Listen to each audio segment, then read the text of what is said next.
નમસ્કાર, stock this વીકમાં આપનું સ્વાગત છે અને હું છું જર્નાલ કંઠી અને આ સપ્તાહે કયા શેર્સ ફોકસમાં રહ્યા અને આગળ હવે કયા સંકેતો પર નજર રાખવાની રહેશે તે અંગે આજે આપણે કરીશું ચર્ચા. તો આ સપ્તાહની આપણે વાત કરીએ તો ઘણું મહત્વનું સપ્તાહ રહ્યું.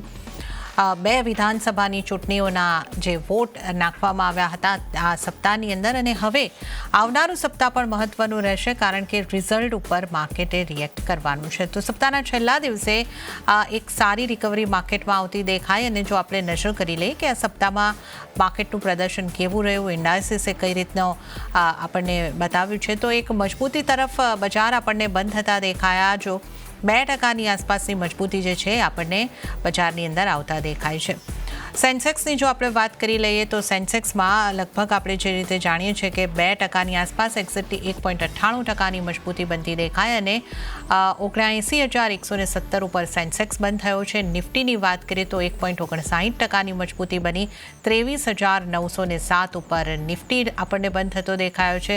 નિફ્ટી બેંકની જો વાત કરીએ તો 1.90% મજબૂતી બની અને ત્યાં આગળ 51,135 ઉપર ક્લોઝિંગ થતું દેખાયું છે.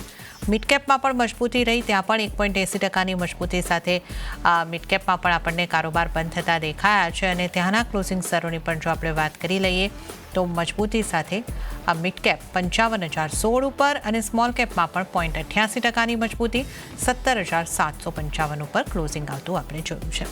હવે કયા સેક્ટરમાં કઈ રીતની મજબૂતી અહીંયા આગળથી રહી છે એના ઉપર જો આપણે નજર કરી લઈએ તો આમ તો માત્ર 2 સેક્ટર એવા હતા કે જ્યાં દબાણ રહ્યું, બાકીના તમામ સેક્ટરમાં આપણને મજબૂતી જોવા મળી, પરંતુ સૌથી વધારે મજબૂતી નિફ્ટી રિયલ્ટીની અંદર આવતી દેખાય છે 6.26%ની. ત્યારબાદ નિફ્ટી ઓટો 2.79% જેવો મજબૂત થયો છે અને ત્યારબાદ નિફ્ટી કન્ઝ્યુમર ડ્યુરેબલ્સ 2.76% મજબૂત અને નિફ્ટી આઈટી 2.22% મજબૂત થયા છે. તો આ એ સેક્ટર હતા કે જ્યાંથી આપણને એક મજબૂતી બનતી દેખાઈ હતી.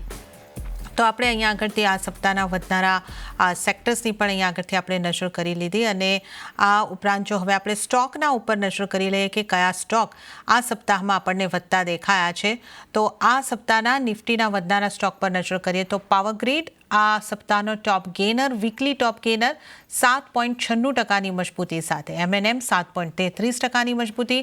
અલ્ટ્રાટેક સિમેન્ટની વાત કરીએ તો 6.3% મજબૂત અને હીરો મોટોકોર્પ પણ 4.13% જેવો મજબૂત થતો આપણને દેખાયો છે. તો આ એ સ્ટોક છે જે આ સપ્તાહના ટોપ ગેનર્સ રહ્યા છે. અને હવે આપણે નજર કરીશું કે આ સપ્તાહના ટોપ લૂઝર કાઉન્ટર્સ કયા રહ્યા છે. તો અદાણી એન્ટરપ્રાઇઝીસ 21.18% જેટલું દબાણ અને અદાણી પોર્ટ 10.11% જેટલું દબાણ બન્યું છે. તો આપણે જે રીતના આરોપો અદાણી ગ્રુપ પર લાગતા જોવાયા છે એની ઇમ્પેક્ટ ચોક્કસપણે અહીંયા આગળથી આવતી આ સ્ટોકમાં દેખાય છે. આ ઉપરાંત એસબીઆઈ લાઈફ ઇન્સ્યોરન્સમાં 4.94%નું દબાણ, ભારત પેટ્રોલિયમમાં 4.14%નું દબાણ. તો આ તમામ એ સ્ટોક કે જેમાં આ સપ્તાહ દરમિયાન દબાણ બનતું દેખાયું છે. હવે આવતા સપ્તાહની રણનીતિ કઈ રીતે બનાવવી તેની ચર્ચા કરીશું. આપણી સાથે આનંદ રાઠી શેર્સના જીગર પટેલ જોડાઈ ગયા છે. જીગરજી, સ્વાગત છે આપનું CNBC બજાર પર. અને શુક્રવારના દિવસે માર્કેટમાં એક સારી રિકવરી આપણને આવતી દેખાય છે અને નિફ્ટીની આપણે વાત કરીએ તો શુક્રવારના દિવસે 2.39% જેવી રિકવરી આપણને આવતી દેખાય. સાપ્તાહિક ધોરણે જોઈએ તો લગભગ 2%ની આસપાસની મજબૂતી માર્કેટમાં આવી છે. 23,907નું ક્લોઝિંગ. હવે આગળ નિફ્ટી માટે કઈ રીતની રણનીતિ અપનાવવાની રહેશે, કઈ રીતની આપની સલાહ રહેશે? નિફ્ટીની અંદર ઓવરઓલ આજે જે ક્લોઝિંગ હતી એકદમ અનએક્સપેક્ટેડ હતી. એક્સપેક્ટેડ એ હતું કે 200-300 પોઈન્ટ થઈ શકે છે ગેન્સ, બટ ઓવરઓલ અપ્રોક્સિમેટલી 500 પોઈન્ટની તેજી જોઈ છે આપણે નિફ્ટીની અંદર આજે. પણ એક સારી વાત એ છે કે જે છેલ્લા 4 દિવસના કેન્ડલ્સ હતા એના હાઈ છે આજે. અપ્રોક્સિમેટલી 13 નવેમ્બરનું જે હાઈ હતું અરાઉન્ડ 23,873 અને આજે 23,907ની ક્લોઝિંગ આવી છે. તો ઓવરઓલ એવું એક્સપેક્ટેશન છે કે હા, બોટમ આઉટ થઈ રહ્યું છે અને મોસ્ટ પ્રોબેબલી બોટમ આઉટ થઈ ગયું છે. બીકોઝ જે રીતે 200 દિવસની જે એક્સપોનેન્શિયલ એવરેજ છે ત્યાં આગળ 3 થી 4 દિવસ એક નાનું ઝોનમાં ટ્રેડિંગ થયા પછી આજે એક સારું બ્રેકઆઉટ પણ જોયું છે પર્ટિક્યુલર રેન્જમાંથી. તો ઓવરઓલ બાયસ બુલિશ જ છે અને જે રીતે ઇન્ડિકેટર્સ છે RSI માં પણ આપણે ઇમ્પલ્સિવ સ્ટ્રક્ચર જોયું છે. અલોંગ વિથ જે રીતે સારી આજે ક્લોઝિંગ જોવામાં આવી છે, તો એવું લાગે છે કે એક સાયકોલોજીકલ બેરિયર છે અત્યારના 24,000 નું. અગર 24,000 ના ઉપર ક્લોઝિંગ આવે છે નેક્સ્ટ વીક, તો 24,500 સુધીના લેવલ્સ આપણને જોવા મળી શકે છે નેક્સ્ટ 6 થી 7 ટ્રેડિંગ સેશનની અંદર. ઓકે, તો જીગરજી એટલે જો 24,000 આવે તો ત્યાં સુધી વેઇટ કરવાની રહેશે, અને જો 24,000 મળે તો 24,500નો ટાર્ગેટ, એ રીતે આપ કહી રહ્યા છો? જે રીતે આજે જો બે રીતે સિનારીઓ ડેવલપ થઈ શકે છે નેક્સ્ટ વીક. જે રીતે આજે 500-550 પોઈન્ટની તેજી જોઈ, તો 200-250 પોઈન્ટનો એક પુલબેક આવી શકે છે, અને આપણાને ફરી એક 24,000 ઉપર ક્લોઝિંગ આવે છે ડિસિસિવલી નેક્સ્ટ વીકની અંદર, તો ડેફિનેટલી લોંગ્સ કરવા અને 24,500 નો ટાર્ગેટ લઈને ચાલવો, અને સ્ટોપ લોસ આપણે લગાડશું 23,200 23,800 ની નીચે ડેલી ક્લોઝિંગ બેસિસ ઉપર. ઓકે, તો અહીંયા આગળથી તમારે ખાસ ધ્યાન રાખવાનું રહેશે કે જો 24,000 ક્રોસ થાય છે તો આગળ તમને મજબૂતી દેખાઈ શકે છે. 24,500 સુધીના ટાર્ગેટ બનતા દેખાઈ શકે છે. 23,800નો સ્ટોપ લોસ ધ્યાને રાખીને ચાલો, તો આ નિફ્ટી માટે એક સ્ટ્રેટેજી તમે અપનાવીને ચાલી શકો છો. બેંક નિફ્ટી માટે શું કરવું જોઈએ જીગરજી? ત્યાં પણ એક મજબૂતી આવતી દેખાય છે, એક રિકવરી ત્યાં પણ થઈ છે. બેંક નિફ્ટીમાં ડેફિનેટલી આજે સારી રિકવરી, બટ રેઝિસ્ટન્સ હજી છે ઉપર અરાઉન્ડ 51,400 નો છે. તો નેક્સ્ટ વીક 51,400 ની ઉપર ક્લોઝિંગ આવે છે તો જ લોંગ્સ કરીને આપણે ટાર્ગેટ રાખશું 52,500 નો, અને સ્ટોપ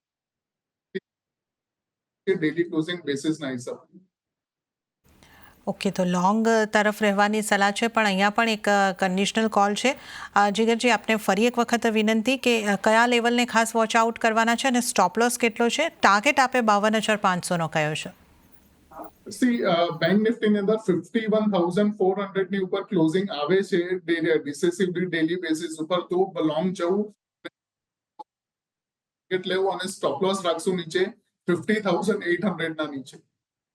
ઓકે, તો 51,400 પછી તમે અહીંયા આગળથી લોંગ રહી શકો છો. 52,500નો ટાર્ગેટ અને સ્ટોપ લોસ 50,800નો રાખો. તો આ નિફ્ટી બેંક નિફ્ટી ઉપર અહીંયા આગળથી ખાસ કરીને આ જીગરજીની સલાહ જે છે એના ઉપર આપણે નજર કરીએ છીએ. હવે અન્ય નિષ્ણાતો નિફ્ટી માટે આવતા સપ્તાહ માટે કેવી સ્ટ્રેટેજી અપનાવવાની સલાહ આપી રહ્યા છે એના ઉપર પણ એક નજર કરી લઈએ. તો રિલાયન્સ સિક્યોરિટીઝના વિકાસ જૈનની સલાહ ઉપર આપણે નજર કરીશું. એમણે નિફ્ટીને બાય કરવાની સલાહ આપી છે 23,700ની આસપાસ. ટાર્ગેટ તેઓ જોઈ રહ્યા છે 24,200નો, અને સ્ટોપ લોસ 23,530નો રાખવાની સલાહ રિલાયન્સ સિક્યોરિટીઝના વિકાસ જૈન તરફથી. હવે નજર કરીશું મોનાક નેટવર્થ કેપિટલના અર્પણ શાહની સલાહ ઉપર. એમણે પણ નિફ્ટીને બાય કરીને ચાલવાની સલાહ આપી છે 23,874ની આસપાસ એમણે ખરીદી કરીને ચાલવાની સલાહ આપી છે. ટાર્ગેટ તેઓ જોઈ રહ્યા છે 24,200નો, અને સ્ટોપ લોસ 23,650નો રાખવાની સલાહ અર્પણ શાહ તરફથી મળતી દેખાઈ રહી છે. તો ખરીદારી તરફ રહેવાની સલાહ તમામ આપણા નિષ્ણાતોની અહીંયા આગળથી બનતી દેખાઈ રહી છે. તો નિફ્ટીની સ્ટ્રેટેજી ઉપર તો આપણે નજર કરી. હવે આપણી સાથે જીગર પટેલ જોડાયેલા છે, એમની સાથે આપણે સ્ટોકને લગતી વધુ ચર્ચા કરીશું. તો જીગરજી, આ સપ્તાહમાં જે સૌથી મોટું દબાણ આવ્યું છે એ સમાચારોને પગલે અદાણી ગ્રુપના સ્ટોકની અંદર આવતું દેખાયું છે, અને શુક્રવારે પાછી એ સ્ટોકની અંદર અમુક રિકવરી પણ આવી છે, પણ તો પણ સાપ્તાહિક ધોરણે 20%નું દબાણ અદાણી એન્ટરપ્રાઇઝની અંદર, અદાણી પોર્ટ્સમાં પણ 10%નું દબાણ અહીંયા આગળથી નોંધાઈ ચૂક્યું છે. તો આ બે સ્ટોક ઉપર આપની કઈ રીતની સલાહ રહેશે, અને અદાણી ગ્રુપના અન્ય સ્ટોકમાંથી કોઈ ખાસ સ્ટોક આપની કોઈ ખાસ સલાહ બનતી હોય તો અમને એ પણ જણાવશો. અદાણી એન્ટરપ્રાઇઝમાં ઓવરઓલ જે 200 દિવસની એવરેજ હતી એનાથી ઓલરેડી આપણે નીચે જ ટ્રેડ કરતા હતા એન્ટરપ્રાઇઝની અંદર. કેપડાઉન થયા પછી તો ઓલમોસ્ટ આપણે 2100ના લેવલ્સે ટેસ્ટ કર્યા છે, બટ અત્યારના વેટ એન્ડ વોચની સલાહ રહેશે, બીકોઝ એક ટ્રસ્ટ બેઝ ક્રિએશન થશે 2100 અને 2300ના વચ્ચે, તો બનશે. તો અત્યારના એટલીસ્ટ વેટ એન્ડ વોચની જ સલાહ રહેશે, અને આને અવોઇડ કરવું અત્યારનું. કે તો અદાણી ગ્રુપના સ્ટોકને અને ખાસ કરીને અદાણી એન્ટરપ્રાઇઝને અત્યારે અવોઇડ કરીને ચાલવાની સલાહ જ બનતી દેખાઈ રહી છે.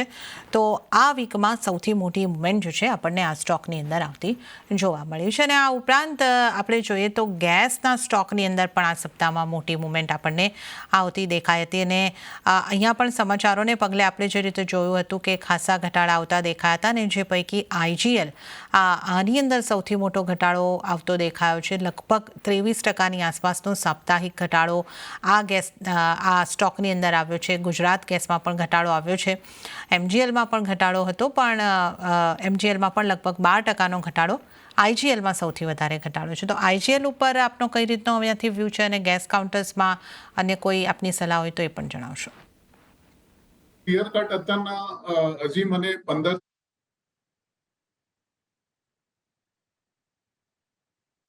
સારું લાગી રહ્યો છે. જે રીતે ડ્રોપ આવ્યો છે અને પ્રીવિયસ ડિમાન્ડ ઝોન હતો જ્યાં આગળ અરાઉન્ડ 1100 થી લઈને 1050 સુધીનો, તો ત્યાં આગળ સુધી લો ટેસ્ટ પણ થયા છે. તો આની અંદર બાય ઓન ડિપ્સ રાખશું. અરાઉન્ડ 1100 સુધી મળે તો બાય કરવાનો છે. અત્યારના કરંટ ક્લોઝિંગ 7 છે, એટલે અહીંયાથી લઈને 1100 સુધી મળે તો બાય ઓન ડિપ્સ કરશું. સ્ટોપ લોસ જે છે 975 ની નીચે રાખશું, અને ટાર્ગેટ જે છે એ અરાઉન્ડ 1280 થી લઈને 1290 સુધીના લાગી રહ્યા છે. આ શો પર જોડાયેલા છે જીગરજી. બ્રેક બાદ આપનું ફરી એક વખત સ્વાગત. અને હવે આપણે શરૂઆત કરીએ તમારી પસંદગીના સ્ટોક કે આપના ટ્રેડિંગ કોલ્સથી. તો ક્યાં બની રહી છે, કયા સ્ટોક પર બની રહી છે આપની પસંદગી? પહેલી પસંદગી મારી ટાઇટન છે. ટાઇટનમાં જે રીતે સ્ટ્રક્ચર ક્રિએટ થઈ રહ્યું છે, અગર આપણે થોડું પાછળથી જોઈએ, ટાઇટનને અરાઉન્ડ 3800 થી લઈને 3100 સુધી ટ્રેડ કરી રહ્યું હતું છેલ્લા નવેમ્બર 2023 થી.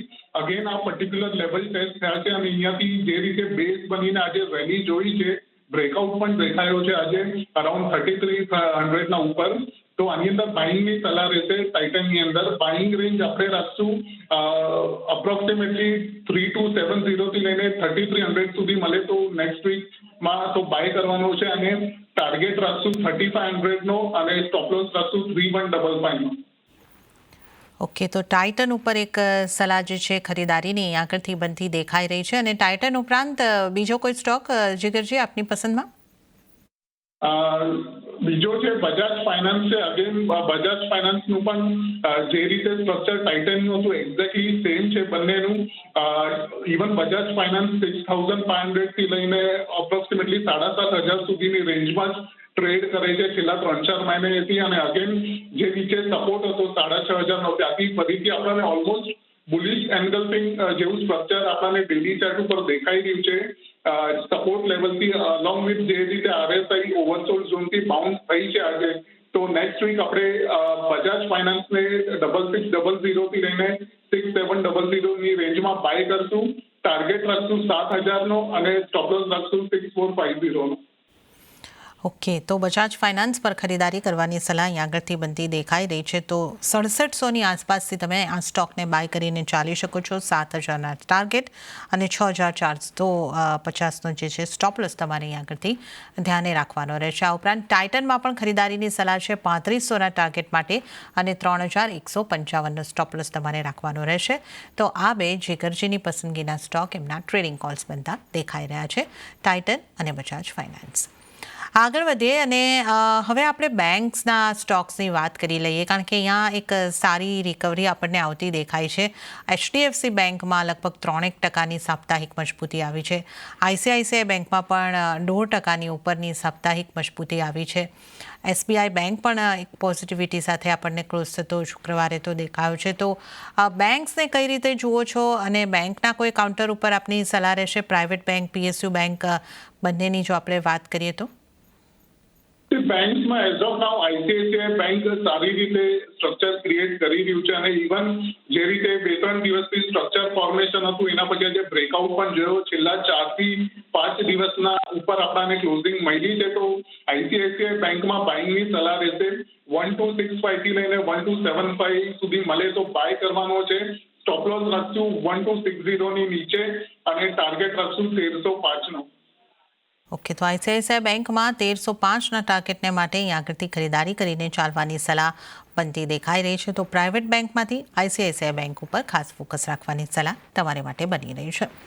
આ ઉપરાંત ઓટો સેક્ટર પણ આ સપ્તાહમાં પોઝિટિવ આપણને રહેતું દેખાયું હતું, અને એમાં ખાસ કરીને M&Mનું કાઉન્ટર જે 7% કરતાં વધારે મજબૂતી સાપ્તાહિક ધોરણે આ કાઉન્ટરે બતાવી છે. તો જીગરજી, M&Mનું કાઉન્ટર આપને કેવું લાગે છે? અને આ ઉપરાંત ઓટોના કોઈ સ્ટોક જે આપની રડારમાં આપ કોઈ પોટેન્શિયલ જોઈ રહ્યા હો ઓટોના સ્ટોકમાં? ઓટોમાં જે રીતે મારુતિ બીટન ડાઉન થયો છે એના પછી એક ડબલ બોટમ સ્ટ્રક્ચરે બન્યું છે મારુતિની અંદર. Along with bull divergence. તો મારુતિમાં એક બાઉન્સ એક્સપેક્ટેડ છે 200 થી 400 પોઈન્ટનો નેક્સ્ટ વીક સુધી. તો મારુતિમાં બાઇંગની એડવાઇસ રહેશે. બાઇંગ રેન્જ આપણે રાખશું 11,000 થી લઈને 11,100 સુધી મને તો બાય કરવાનો છે. સ્ટોપ લોસ રાખશું 10,750 ના નીચે અને બાઉન્સ એક્સપેક્ટેડ છે અરાઉન્ડ 11,500 550 સુધી. ઓકે, તો અહીંયા આગળથી મારુતિ સુઝુકીમાં પણ આપણે બાઉન્સ જોઈ શકીએ છીએ. તો અહીંયા આગળ ખરીદારી કરવાની સલાહ બનતી દેખાઈ રહી છે. તો ઓટો સેક્ટરમાં પણ એક આ સપ્તાહમાં મજબૂતી દેખાય છે. મારુતિ સુઝુકીના કાઉન્ટર ઉપર ખાસ ફોકસ રાખીને અહીંયા આગળથી ચાલી શકો છો. 11,500 11,550ના ટાર્ગેટ માટે ખરીદી કરીને ચાલો.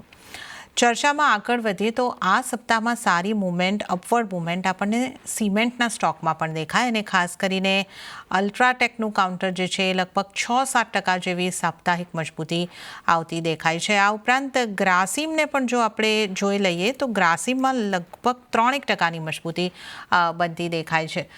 સિમેન્ટ કાઉન્ટરમાં આપની કોઈ સલાહ રહેશે જીગરજી?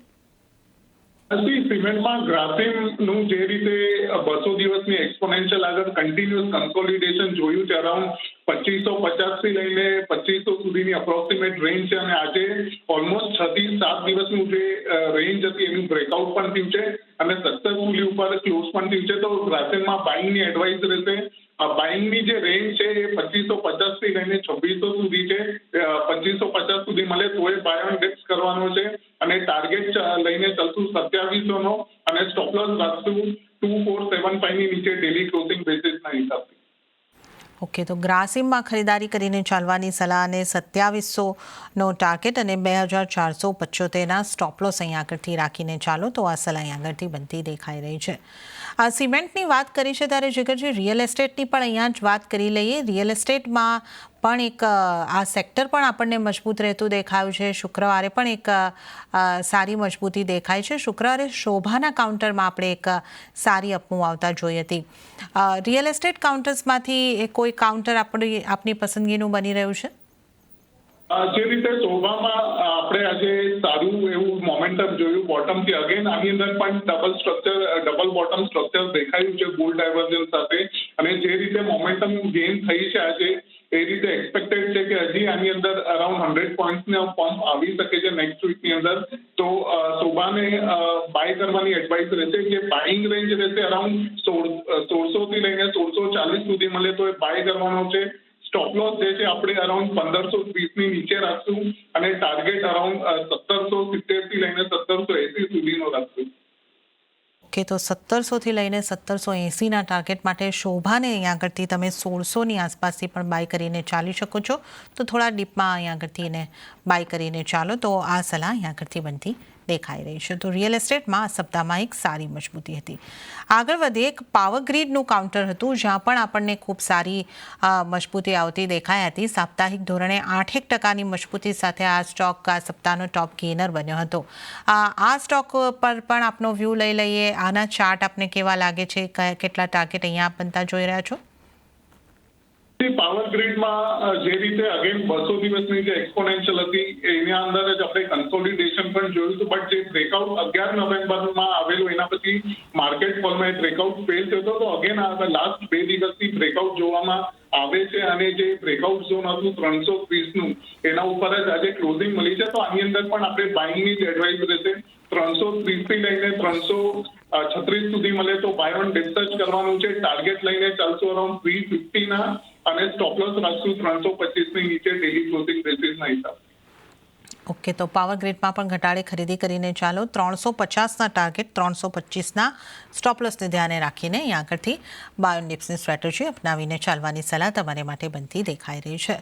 આ ઉપરાંત આ સપ્તાહમાં ઇન્ડિગોનું કાઉન્ટર પણ ચર્ચામાં રહ્યું છે અને આ સપ્તાહ દરમિયાન અહીંયા પણ 4-4.5%ની મજબૂતી આવતી દેખાય છે. અહીંયા આપની કઈ રીતની સલાહ રહેશે? સ્ટોકનું નામ રિપીટ કરશો? ઇન્ડિગો. ઇન્ડિગોમાં જે રીતે આપણે ઇન્ડિગો એવિએશનમાં જે રીતે બોટમ આઉટ થયું છે અગેન 200 દિવસની એક્સપોનેન્શિયલથી નીચે ટ્રેડ કરતું હતું ઘણા દિવસથી પણ આજે એ પર્ટિક્યુલર લેવલ ગેઇન થયું છે અને બ્રેકઆઉટ પણ જોવા મળ્યો છે. તો આની અંદર પણ બાઇંગની જ એડવાઇસ રહેશે ઇન્ડિગોની અંદર. ઇન્ડિગોમાં સૌથી પહેલા બાઇંગ રેન્જ જે રાખશે 4100 થી લઈને 4150 સુધી મળે તો બાય કરવાનો છે. સ્ટોપ લોસ લગાડશું 4,000 ના નીચે અને ટાર્ગેટ લઈને ચાલશું 4,400. ઓકે, તો 4,400ના ટાર્ગેટ માટે ઇન્ડિગો એટલે કે ઇન્ટરગ્લોબ એવિએશનને ખરીદવાની સલાહ જો અહીંયા આગળથી બનતી દેખાઈ રહી છે. અને હવે હોનાસાની વાત કરી લઈએ, કારણ કે આ સ્ટોકમાં આપણે લગભગ આ વીકનું ડિઝાસ્ટર કહી શકીએ. લગભગ 40% જેવું દબાણ આ સ્ટોકની અંદર આ સપ્તાહમાં બની ગયું છે. અહીંયા હવે શું કરવું જોઈએ? હોનાસામાં ઓવરઓલ એડવાઇસ રહેશે કે આને અવોઇડ જ કરવો, બીકોઝ જે રીતે ડ્રોપ આવ્યો છે એ રીતે જેનો ઓલ ટાઈમ અપ્રોક્સિમેટલી જે લો હતો 6 નવેમ્બર 2023નો એના નીચે જઈને ટ્રેડ કરી રહ્યો છે અને બાઉન્સ એક્સપેક્ટેડ છે based on technical indicators. Oversold છે, બટ ઓવરઓલ આની અંદર વેટ એન્ડ વોચની સલાહ રહેશે, બીકોઝ કોઈ પણ બેઝ ક્રિએટ નથી થયું. જ્યાં સુધી બેઝ ક્રિએશન નહીં થાય આની અંદર ત્યાં સુધી આની અંદર કોઈ પણ રીતે ઇન્વેસ્ટમેન્ટ કે બાય કરવું થોડું રિસ્કી રહેશે. ઓકે, તો અહીંયા આગળથી અત્યારે અહીંયા આગળથી દૂર રહેવાની સલાહ, અવોઇડ કરીને ચાલવાની સલાહ બનતી દેખાઈ રહી છે. આ ઉપરાંત SBI લાઈફના સ્ટોકની પણ વાત કરી લઈએ, કારણ કે આ સપ્તાહ દરમિયાન અહીંયા પણ 5% દબાણ બનતું દેખાયું છે. તો આને તમે કઈ રીતે જોઈ રહ્યા છો આ સ્ટોકને, અને અહીંયા આગળ આપની કઈ રીતની સલાહ રહેશે? જે રીતે SBI લાઈફનું ચાર્ટ ડેવલપ થઈ રહ્યું છે અત્યારના સપોર્ટ પર છે અને એક્સપેક્ટેશન એ છે કે આ જે પર્ટિક્યુલર સપોર્ટ છે 1485 થી લઈને 1475 નો ત્યાં આગળ આપણાને રિબાઉન્ડ જોવા મળી શકે છે. તો આની અંદર એક બાઇંગની એડવાઇસ રહેશે.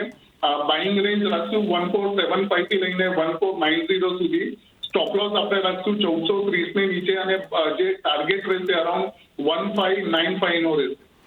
ઓકે, અને હવે IT સ્ટોકની પણ વાત કરી લઈએ, કારણ કે જ્યારે આ સપ્તાહ દરમિયાન દબાણ પણ બની રહ્યું હતું ત્યારે IT સ્ટોકે થોડો સપોર્ટ કરવાનો પ્રયાસ કર્યો હતો. ઇન્ફોસિસ છે કે HCL ટેક છે, આ બધા સ્ટોક આપણને લગભગ 2% મજબૂતીની આસપાસ આ સપ્તાહ દરમિયાન આપણને બંધ થતા દેખાયા છે. ટેક મહિન્દ્રાનો સ્ટોકમાં 3.5% જેવી મજબૂતી બની છે. IT સ્ટોક્સમાં કેવી રણનીતિ રાખવી જોઈએ? કયો સ્ટોક આપણે આવતા સપ્તાહ માટે ખાસ ફોકસમાં રાખવો જોઈએ? IT સ્ટોક્સમાં ઓવરઓલ મને બે સ્ટોક ગમી રહ્યા છે, ઇન્ફોસિસ અને TCS. સૌથી પહેલા ઇન્ફોસિસમાં આપણે બાઇંગની સલાહ રહેશે. આપણે સ્ટોપ લોસ જે બાઇંગ રેન્જ રહેશે 1900 સુધી મળે તો પણ બાય કરશું. આપણે સ્ટોપ લોસ રાખશું 1850 ની નીચે અને ટાર્ગેટ આપણે લઈને ચાલશું 1970 થી લઈને 1975 સુધીના. વેરેસ TCSમાં પણ સેમ સોર્ટ ઓફ સ્ટ્રક્ચર છે ઇન્ફોસિસ જેવું. તો આની અંદર પણ બાઇંગની સલાહ રહેશે. બાઇંગ રેન્જ રાખશું 4200 સુધી મળે તો પણ બાય કરવાનો છે. ટાર્ગેટ રાખશું 4,400 નો અને સ્ટોપ લોસ આપણે રાખશું 4,100 ની નીચે. ઓકે, તો ઇન્ફોસિસ અને TCS આ બંનેમાં ખરીદારી કરવાની સલાહ. તો IT સ્ટોક્સમાંથી આ બે સ્ટોક ઉપર ખાસ તમે ધ્યાન આપી શકો છો. અને ત્યારે જ જીગરજી, સમય થઈ રહ્યો છે આપની પાસેથી રજા લેવાનો, તો આપના કોઈ ડિસ્ક્લોઝર? જે પણ આપણે સ્ટોક ડિસ્કસ કર્યા સ્પેસિફિકલી ટાઇટન અને બજાજ ફાઇનાન્સમાં ઓલરેડી ક્લાયન્ટને રેકમેન્ડ કર્યા છે. એમાંના મારી કે ના બી એસોસિએટની પોઝિશન છે. Thank you. જી જીગરજી, આ શો ઉપર જોડાવા બદલ અને તમામ સ્ટોક્સ અંગે અમારી સાથે ચર્ચા કરવા બદલ આપનો ખૂબ ખૂબ આભાર. તો આ સાથે જ સ્ટોક ધીસ વીકમાં હાલ પૂરતું આટલું જ. હાલ મને પણ આપશો રજા, પણ વધુ અપડેટ અને સમાચારો માટે આપ જોતા રહો CNBC ગુજરાત. નમસ્કાર.